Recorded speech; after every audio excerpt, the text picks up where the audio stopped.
삼성 SDI거든요. 네. 45만 2천 원에 30% 비중이거든요. 45만 2천 원. 최근에 사셨죠? 네, 그 엊그저께. 엊그저께 사셨어요? 네, 진짜 안타깝네요, 이게.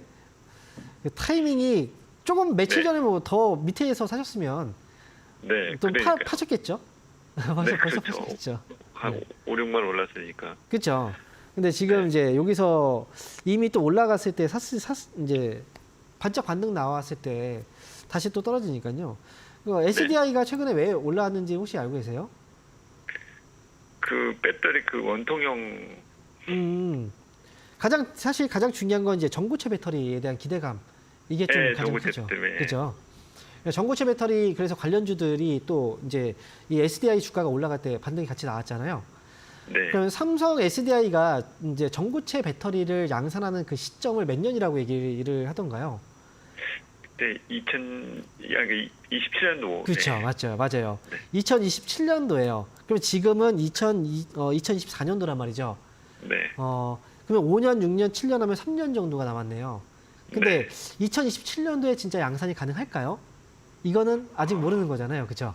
네, 네, 가능할 수도 있다라는 얘기를 한 거예요, 사실은.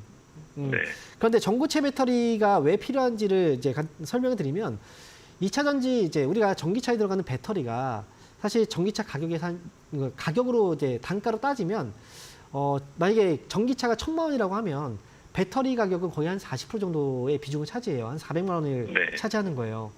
그런데 이 배터리가 영원히 쓸 수 있는 건 아니잖아요. 그죠? 네. 충전과 방전이 계속 이루어지면 일단 일반적인 경우에는 뭐 7년 정도 쓸 수 있다라고 얘기를 하지만 솔직히 지금도 폐배터리들이 좀 이제 시장에서 나오고 있는 상황이라는 점을 감안해 본다면 사실 7년보다 더 짧을 수 있다는 거고 그 다음에 또 이걸 영업으로 많이 타거나 아니면 이제 뭐 그 운행이 좀 많은 사람들은 더 빨리 배터리를 교체를 해야 된다는 거잖아요. 그렇죠? 네. 그래서 전고체 같은 경우에는 전고체 배터리는 이런 효율성은 좀 용량을 더 늘릴 수 있고 그래서 더 오랫동안 사용할 수 있기 때문에 그리고 효율성도 굉장히 또 높고 출력도 높고 그래서 이제 전고체 배터리 쪽으로 앞으로 가야 된다고 얘기를 많이 해요. 근데 지금 이제 문제는 뭐냐면 이 전고체 배터리도 처음에 2027년도에 양산이 된다면 가격이 비쌀까요, 쌀까요? 가격이 비쌀 거예요, 그렇죠? 비싸죠. 네, 맞아요. 그래서 양산이 되고 나서 본격적으로 전기차 쪽에 이제 좀 안정화 단계까지 가려면 2027년도가 아니라 최소한 뭐 2030년 이후가 되지 않을까라는 생각도 들긴 해요. 그래서 네. 일단 이거는 이제 기대감이고 아직 양산에 대한 이제 가능성 때문에 이제 반등이 나온 거라 제가 생각할 때는 SDI의 주가는 많이 빠지긴 했지만 네. 여기서 이제 본격적인 상승으로 올라가는 이런 흐름들은 조금 어려울 수도 있다라는 거죠. 아직은 횡보 기간이 좀 더 길어질 수도 있다는 거예요. 왜냐하면 지금 2차 전지 쪽 분위기가 좀 좋지 않아요. 전기차 쪽이. 그렇죠. 네.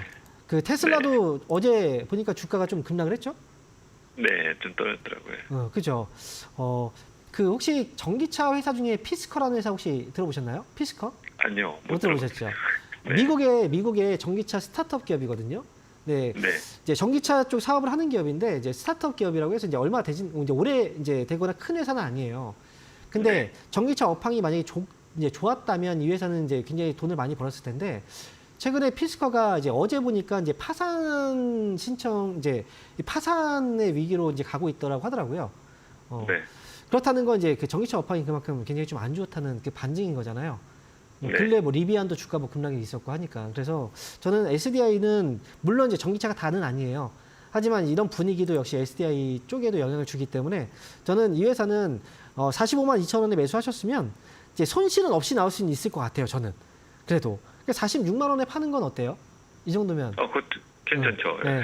46만 원까지는 여기에서는 어쨌든 이 회사도 주가가 많이 떨어진 편이라 기대감이라든지 어쨌든 그런 것들이 남아 있어서 46만 원에서는 저는 팔 수 있을 것 같으니까 그때만 잘 빠져나오시면 좋을 것 같거든요.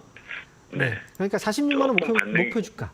저는 그렇게 제시드릴게요. 조금 더 여기서 올라갈 수 있을까요, 그럼? 그냥 저는 비중도 30%예요. 만약에 네. 장기로 본다면 뭐 그냥 가져갈 수는 있어요.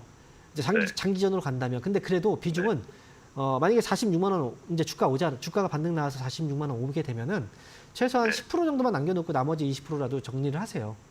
그렇게 해서 나머지 뭐 10% 정도만 가져가시는 건 좋아요. 근데 이제 다 가져가는 건 좀 저는 부담이 좀 된다고 생각을 해요.